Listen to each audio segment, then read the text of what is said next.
बिस्मिल्लाहिर्रहमानिर्रहीम। अस्सलामुअलैकुम वरहमतुल्लाहि वबरकातुहू।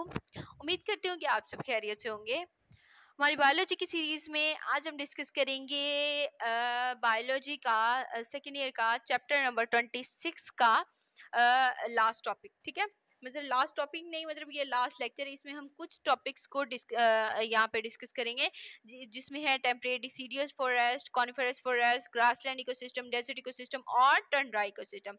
लास्ट वीडियो में हमने डिस्कस किया था फॉरेस्ट इकोसिस्टम को। फॉरेस्ट इकोसिस्टम में हमने पढ़ा कि ट्रॉपिकल रेन फॉरेस्ट होती हैं, टेम्परेट डिसीडियस फॉरेस्ट होती हैं, coniferous alpine and boreal forest होती हैं।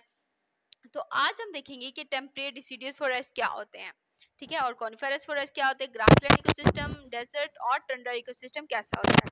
तो चलिए हम टेम्परेट डिसीडियस फॉरेस्ट से स्टार्ट करते हैं कि टेम्परेट डिसीडियस फॉरेस्ट बेसिकली क्या होता है। कि इसकी अगर हम लोकेशन देखें, अच्छा लास्ट वीडियो में ना एक और चीज़ भी हमने देखी थी, हमने टेबल देखा था एक, ठीक है, मेजर टेरेस्ट्रियल इकोसिस्टम्स का और उनकी लोकेशन पाकिस्तान के अंदर कहाँ कहाँ पे है। तो वो आपने याद कर लेना, वो बहुत इंपॉर्टेंट टेबल है, एमसीक्यूज में आपको आ सकता है। और इसके अलावा टेम्परेट डिसीडियस फॉरेस्ट को हम स्टार्ट करते हैं कि इसकी लोकेशन क्या है। पाकिस्तान के अंदर टेम्परेट मॉइस्ट कंडीशंस जहाँ जहाँ होती हैं ना, वहाँ पे टेम्परेट डिसीडियस फॉरेस्ट होते हैं। जैसे कि नीलम वैली है, शोरगन है, ये फॉरेस्ट कहाँ पे पाए जाते हैं। ओरिजिनली जो ये पाए जाते हैं ना, इनको कवर करता है इंडिया, साउथ ईस्ट एशिया, और इसके अलावा eastern north America, Europe, China, Australia, Japan, north and south America. ठीक है, ये बेसिकली लोकेशन है टेम्परेट डिसीडियस फॉरेस्ट की। नेक्स्ट आता है हमारे पास क्लाइमेट चेंज या फिर क्लाइमेट कंडीशंस। क्लाइमेट कंडीशंस क्या होती हैं इसके लिए। टेम्परेट रीजन जो होता है जहाँ पे ये पाए जाते हैं, वो बेसिकली दो तरह के सीजन्स होते हैं। एक होता है समर जो कि इंटेंस हीट होता है, एक होता है विंटर जो कि चिलिंग टेम्परेचर होता है। तो ये बेसिकली दो टेम्परेचर्स होते हैं इसके लिए, कौन सा, चिलिंग टेम्परेचर और intense heat, summer and winter. तो जब रेनफॉल जो है वो कॉन्स्टेंटली नहीं होती, तो क्या होता है, ये क्या करते हैं, ये वेट और ड्राई सीजन हो जाते हैं। फिर क्या होता है, डिस्टिंक्ट समर हो जाता है, और विंटर सीजन जो है देन जो है ये डिस्टिंक्ट हो जाता है समर और विंटर के सीजन के अंदर। ठीक है, जब रेनफॉल कॉन्स्टेंटली नहीं होती तो क्या होता है, वेट और ड्राई सीजन जो हैं वो बनते हैं यहाँ पे। ठीक है, तो नेक्स्ट क्या है हमारे पास कि अगर ड्राई सीजन होगा तो ट्रीज जो हैं वो इनफ वाटर जो है वो उनको नहीं मिलेगा सॉइल से, तो कंपनसेट करना पड़ेगा उनको, इवेपोरेशन हो जाएगी, उनकी लीव्स से इवेपोरेशन होती रहेगी, और लीव्स जो हैं वो क्या हो जाएगी, उनमें वाटर की डेफिशिएंसी होना स्टार्ट हो जाएगी। एज अ रिजल्ट क्या होता है, प्लांट्स जो हैं वो ड्राई सीजन को आहिस्ता आहिस्ता अडॉप्ट करना शुरू कर देते हैं। अडॉप्ट कैसे करते हैं, वो ऐसे अडॉप्ट करते हैं कि वो अपने लीव्स को शेड करना शुरू कर देते हैं। जब तक वो ड्रॉट फेज में नहीं आते तब तक वो अपने लीव्स को गिराते रहते हैं। यहाँ पे रेनफॉल कैसी होती है, रेनफॉल जो है एनुअल रेनफॉल अगर हम देखें 750 टू 1500 मिलीमीटर तक होती है। टेम्परेचर जो है मॉडरेट 40 डिग्री से 40 डिग्री या फिर 4 डिग्री या से कितना होता है, 30 डिग्री तक होता है। और इसके अलावा फिर है हमारे पास प्लांट्स। प्लांट्स में क्या होता है, प्लांट्स जो होते हैं इन फॉरेस्ट के वो लेयर्स के अंदर अरेंज होते हैं। बेसिकली अगर हम प्लांट्स देखें, कुछ ऐसे प्लांट्स होते हैं जो कि जिनकी 3 लेयर्स होती हैं। ये कैसे होती हैं, ये कुछ डोमिनेट ट्रीज होते हैं, जैसे टेक्सास बकैटा होता है, पाइनस वेलिचियाना होता है, और बर्बेरिस लाइसियम होता है। ये यूजुअली कितनी हाइट के होते हैं, 8 से 30 मीटर तक होते हैं, 8 टू 30 मीटर्स। ठीक है, और इसकी जो 3 लेयर्स होती हैं वो कौन कौन सी होती हैं, एक होती है श्रब लेयर, एक होती है फील्ड लेयर, एक होती है फॉरेस्ट फ्लोर। ये जो श्रब लेयर होती है ये कैसे बनती है, जब बहुत सारी हर्ब्स और श्रब्स मिलके जब हाइट बनाते हैं 5 मीटर की, तब जाके श्रब लेयर बनती है। और फील्ड लेयर कैसे बनती है, ये कैसे बनती है, ये बनती है जब कुछ ग्रासेस, कुछ फर्न्स या दूसरे हर्बिशियस प्लांट्स जो हैं वो जब मिलते हैं तो बनती है ये फील्ड लेयर। लास्ट वन है फॉरेस्ट लेयर। फॉरेस्ट लेयर कैसे बनती है, ये कुछ मॉसेस, कुछ लिवर वॉस्ट, लाइकन्स जो हैं कवर कर दे लेते हैं ना लीफ लिटर को, जो एक लेयर बनती है, जो कि फॉलन लीव्स की एक लेयर बनती है, उसको जब ये कवर कर लेते हैं तो बनती है फॉरेस्ट फ्लोर। ठीक है, ये थी बेसिकली हमारे पास कुछ फैक्टर्स थे इसके। अच्छा, यहाँ पे एनिमल लाइफ कैसी होती है, ये तो हमने पढ़ी ना, प्लांट्स लाइफ होती है, एनिमल लाइफ कैसी होती है। इसमें ग्रेट डाइवर्सिटी होती है एनिमल्स की, हर तरफ कुछ एनिमल्स पाए जाते हैं, कुछ ना कुछ, कुछ जो होते हैं वो कॉमन होते हैं, कुछ जो हैं वो रेयर होते हैं। अच्छा, कुछ कॉमन स्पीशीज में आता है हमारे पास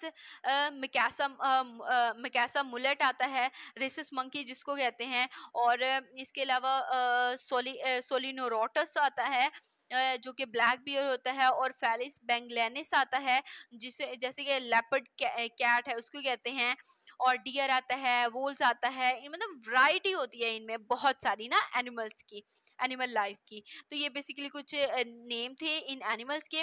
नेक्स्ट आते हैं हमारे पास डीकम्पोजर्स। डीकम्पोजर्स कैसे होते हैं, various types of micro organisms होते हैं, जैसे कि बैक्टीरिया और फंजाई, जो कि कन्वर्ट करते हैं लीटर को सिंपल ऑर्गेनिक मैटर के अंदर।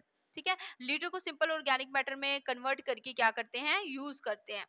नेक्स्ट आता है हमारे पास सॉइल कंडीशंस। सॉइल कंडीशंस कैसी होती हैं यहाँ पे, सॉइल कंडीशंस जो है यहाँ पे जैसे टेम्परेट डिसीडियस फॉरेस्ट है, ये ग्रेश ब्राउन कलर होता है, और ये फर्टाइल होता है, और ऑर्गेनिक मैटर इसमें बहुत ज्यादा पाया जाता है, मैक्सिमम वाटर होल्डिंग कैपेसिटी होती है सॉइल की। ठीक है, फिर से रिपीट कर रही हूँ, एक बार देख लें कि सॉइल कंडीशंस में क्या होता है, टेम्परेट डिसीडियस फॉरेस्ट होते हैं, ये ग्रेइश ब्राउन कलर में होते हैं, ये इनकी फर्टिलिटी बहुत ज्यादा होती है, ऑर्गेनिक मैटर इनमें बहुत ज्यादा होता है, मैक्सिमम वाटर होल्डिंग कैपेसिटी होती है इनके साथ।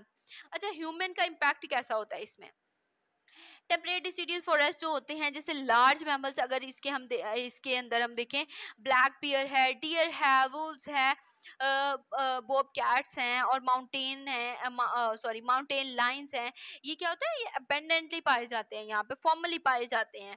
लेकिन ये जो प्रीडेटर्स होते हैं ना, लार्जली ये वाइप्ड आउट होते हैं बाय मैन्स, बाय ह्यूमंस। ठीक है, ह्यूमंस क्या करते हैं, इनको वाइप आउट कर देते हैं, इनको यहाँ से या फिर इनका शिकार कर लेते हैं, या फिर इनको खत्म कर देते हैं। ठीक है, कुछ गेम बर्ड्स होती हैं, कुछ गेम एनिमल्स होते हैं, वो भी यहाँ पे क्या होते हैं, पाए जाते हैं, और कुछ को मार दिया जाता है, जैसे फन के लिए, फूड के लिए, या फिर कमर्शियल पर्पसेस के लिए कुछ एनिमल्स या बर्ड्स को किल कर दिया जाता है।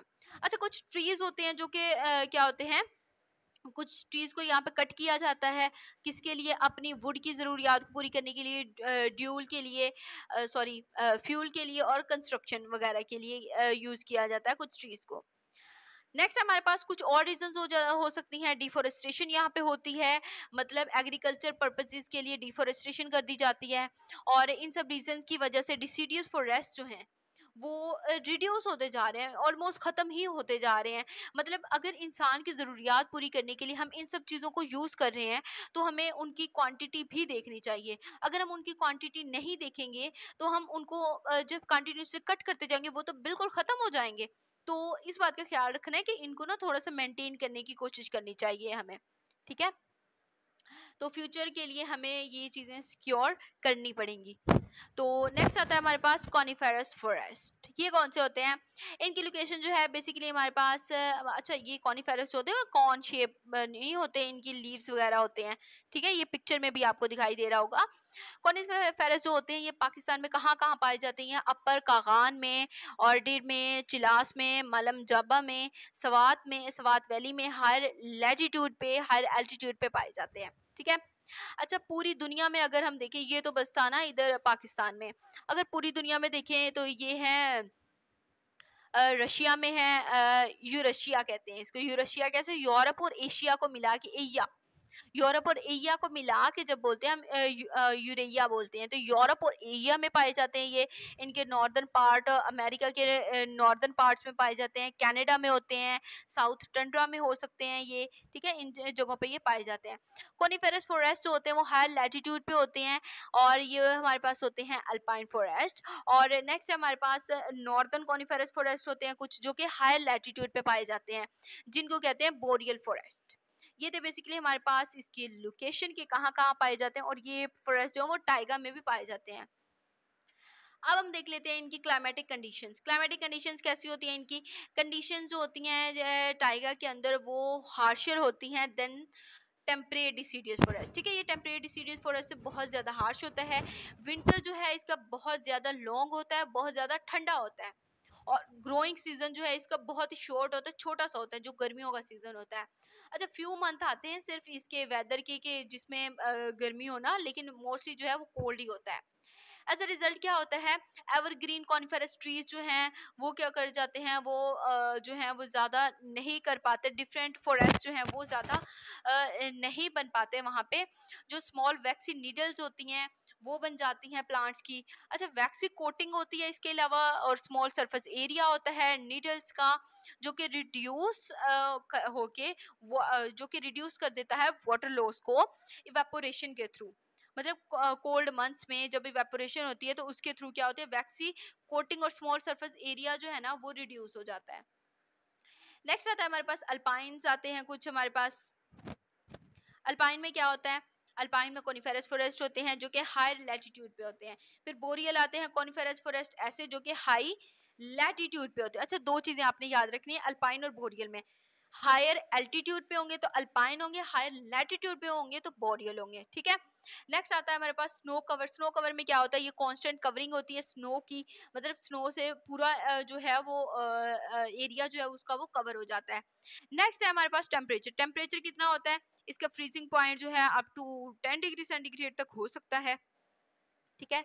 इसमें एनिमल लाइफ कैसी होती है, अच्छा ये हार्श क्लाइमेट है ना, तो यहाँ पे जो लाइफ है ना वो बहुत कम एग्जिस्ट करती है, ठीक है, बहुत ही लो परसेंटेज होती है लाइफ की। अच्छा, लार्ज एनिमल्स जो हैं इसमें बाइसन है, वुल्फ ब्लैक बियर है, डियर है, मार्कोपोलो शीप है, और स्मॉलर एनिमल्स हैं जैसे कि कश्मीर फ्लाइंग स्क्वेरल है, और स्नो शो हेयर है, और इसके अलावा क्रॉस बिल्स होते हैं। ये सारे के सारे किस में आते हैं, ये सारे इसी में आते हैं कॉनिफेरस फॉरेस्ट के अंदर। अच्छा, कुछ एनिमल्स जो होते हैं वो विंटर में क्या करते हैं, बरोज के अंदर चले जाते हैं, और फिर जब इनकी कंडीशन ठीक होती है, मौसम ठीक होता है, तो वो माइग्रेट करके मॉडरेट प्लेस में वापस आ जाते हैं। अच्छा, इसमें प्लांट लाइफ कैसी होती है, इसमें टॉल ट्रीज होते हैं जैसे कि पाइनस होते हैं, यहाँ पे आपको पिक्चर में भी दिखाई दे रहा है ना, टॉल टॉल ट्रीज है, ठीक है। इसमें आता है पाइनस वेलिचियाना आता है, पाइनस रॉक्सबर्गी आता है, अबाइस पिंड्रो आता है, पाइस, और इसके अलावा पाइसी स्मिथियाना आता है, और इसके अलावा सीड्रस ड्यूडेरा आता है। ये सारी की सारी क्या है, ये इसके कुछ कॉमन स्पीशीज हैं प्लांट्स की, जो कि हर्बेशियस होते हैं और श्रबी प्लांट्स होते हैं, ठीक है। आप देखते हैं प्लांट लाइफ देख लिया, अब हम देख लेते हैं ह्यूमन का इम्पैक्ट कैसा होता है इसके ऊपर। ह्यूमन का इम्पैक्ट अगर हम देखें, अगर स्फीयर कंडीशन पे देखें कि क्लाइमेट अगर बहुत ज़्यादा क्या है, बहुत ज़्यादा स्फीयर है, तो बहुत सारे कॉनिफेरस फॉरेस्ट जो हैं वो क्या करते हैं, वो अनडिस्टर्ब्ड रहते हैं, ठीक है, उन पर कोई इफेक्ट नहीं होता, वो ठीक रहते हैं। लेकिन ये जो कुछ फॉरेस्ट होते हैं जो कि मेजर सोर्स होते हैं लंबर का या फिर वुड का या फिर कंस्ट्रक्शन में हेल्प करते हैं, फॉर एग्जांपल जैसे पाइन्स और ड्यूडर है, ये फॉरेस्ट क्या करते हैं, ये आहिस्ता आहिस्ता ना यहाँ से खत्म होते जा रहे हैं ह्यूमन इम्पैक्ट की वजह से, ठीक है। जैसे जैसे स्फीयर क्लाइमेट आ रहा है तो लोग क्या कर रहे हैं, इनको कट कर रहे हैं। अच्छा, जितने भी हम ये ग्रास सॉरी हम कॉनिफेरस फॉरेस्ट की बात कर रहे हैं, हम मतलब जो जिस भी फॉरेस्ट की बात करेंगे ना, हम यही देखेंगे कि उनका ना ज़्यादा कटिंग उनकी ज़्यादा हो रही है, उनकी डिफोरेस्टेशन ज़्यादा हो रही है, और एफोरेस्टेशन नहीं हो रही, और उसकी कोई ज़्यादा से कोई केयर टेकर मतलब उसकी कोई टेक केयर भी नहीं कर रहा। और इससे क्या होता है कि ये चीजें आहिस्ता आहिस्ता हमारे इन्वायरमेंट से खत्म होती जा रही हैं, और जब ये बिल्कुल खत्म हो जाएंगी तो तब पता नहीं क्या बनेगा। तो इससे अच्छा है कि आप ज्यादा से ज्यादा प्लांट्स को रोक करवाएं, और आई थिंक ये रूल्स होने चाहिए इनके लिए कुछ, ताकि ये जो है इसको बरकरार रख सकें, ठीक है। तो ये था हमारे पास कॉनिफेरस फॉरेस्ट। नेक्स्ट हम पढ़ेंगे हमारे पास ग्रासलैंड इकोसिस्टम, फिर हम पढ़ेंगे डेजर्ट इकोसिस्टम, फिर हम पढ़ेंगे टंड्रा इकोसिस्टम, और इसको हम पढ़ेंगे नेक्स्ट लेक्चर के अंदर। होप सो आपका कॉन्सेप्ट क्लियर हुए होंगे। अगर कहीं पे कोई भी इशू है तो आप कमेंट बॉक्स में पूछ सकते हैं। दुआ में याद रखिएगा। अल्लाह हाफिज।